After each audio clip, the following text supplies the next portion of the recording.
میں نے کپکپاتے ہوئے ہاتھوں سے ان کو بازو ہلایا تو میرا کلیجہ منہ میں آ گیا، کیونکہ جسم بے جان ہو چکا تھا، میرے ضبط کا بندھن ٹوٹ گیا تھا۔ میں نے انہیں جھنجھوڑنا شروع کیا تھا، مگر ان کی روح تو کب کی اس بے مروتی کا غم سہتے سہتے پرواز کر چکی تھی۔ میں ایک اکیلی عورت اس آدھی رات کو کہاں جاتی؟ دوڑ کر پڑوسیوں کا دروازہ کھٹکھٹایا۔ ان کا لڑکا میرے ساتھ آیا، اور جب ہم نے نفس ٹٹول کر یہ دیکھا خراش بات کہ ان کا انتقال ہو چکا ہے، تو مجھے لگا جیسے میری دنیا ہی ختم ہو گئی۔ میں نے کانپتے ہوئے ہاتھوں سے اپنے بڑے بیٹے عاطف کا نمبر ملایا، بار بار کال کی، مگر شاید وہ اپنے سسرال کی رنگ رنگیوں میں اتنا مصروف تھا کہ اسے ماں کی پکار سنائی نہ دی۔ ادھر دبئی والے بیٹے کو ماں کی یاد ہی نہ آئی۔ اس بھیانک رات میں نے اپنے شریک سفر کے سرہانے اکیلی بیٹھی سکھتیاں رہی۔ محلے کی چند عورتیں دنیا داری کے لیے میرے پاس بیٹھی تھیں، مگر رات کے اس پہر کون کسی کا ساتھ دیتا ہے؟ ایک وقت آیا کہ سب اپنے اپنے کاموں کا بہانہ بنا کر چلے گئے، اور میں اپنی بیٹیوں کے ساتھ میت کے سرانے رہ گئی۔ میری بچوں کا رو رو کر برا حال تھا، وہ اپنے اس باپ کے لیے تڑپ رہی تھیں جس نے ساری زندگی بیٹوں کو ہی اپنا بازو سمجھا تھا۔ بڑی بیٹی ثنا ساری رات بھائی کا نمبر ملاتی رہی، اور کہیں رات 2 بجے کے بعد اس نے فون اٹھایا۔ جب اسے پتہ چلا کہ باپ گزر گیا ہے تو تعزیت کے بجائے اس کے پہلے الفاظ یہی تھے: او ہو، ابا کو بھی عید کے دن ہی جانا تھا۔ ان الفاظ نے میرے دکھ کو ماتم میں بدل دیا۔ دوسرے بیٹے کو اگلے دن پتہ چلا جب جنازہ بھی اٹھ چکا تھا۔ اس کی کال آئی تو کہنے لگا: اماں، کل نیٹ ورک بھی بہت مصروف تھا، میں نے 2-1 بار کال کی تھی، مگر آپ کے پاس واٹس ایپ نہیں ہے نہ، اگر بڑا موبائل ہوتا تو کال مل جاتی۔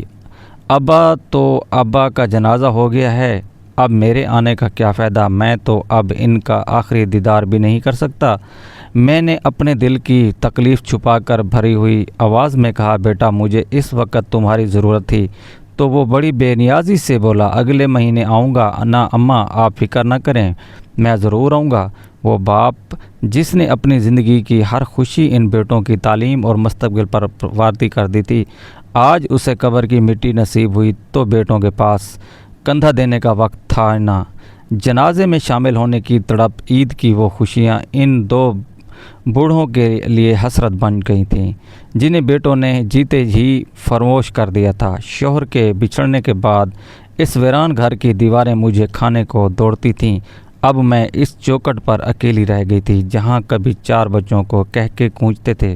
میرے بڑے بیٹے نے رسمی ہی ہمدردی جتاتے ہوئے کہا: اماں، اب آپ یہاں اکیلی کیسے رہیں گی؟ اب آپ اپنی پیکنگ کر لیں اور ہمارے ساتھ شہر چلیں۔ ابھی میرے دل میں تھوڑی سی آسا جگی تھی کہ اس کی بیوی فوراً بول پڑی: دیکھیں اماں کا جی شہر کے بند کمروں میں نہیں لگے گا، انہوں نے تو ساری زندگی گاؤں کی مٹی میں گزاری ہے، اگر یہ یہیں رہنا چاہتی ہیں تو ہم ان کے لیے کوئی کام والی رکھ دیتے ہیں جو ان کا خیال رکھے گی، آخر شہر میں یہ کہاں دھکے کھائیں گے۔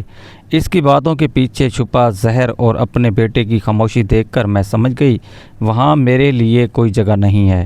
میں نے اپنے سرد آہ بھری اور کپکپاتے لہجے میں کہا: بیٹا، تم لوگ میری فکر نہ کرو، میں اپنے شوہر کی یادوں کے سہارے اس ٹوٹے ہوئے گھر میں اپنی باقی زندگی کاٹ لوں گی، تم جاؤ اپنی زندگی جیو۔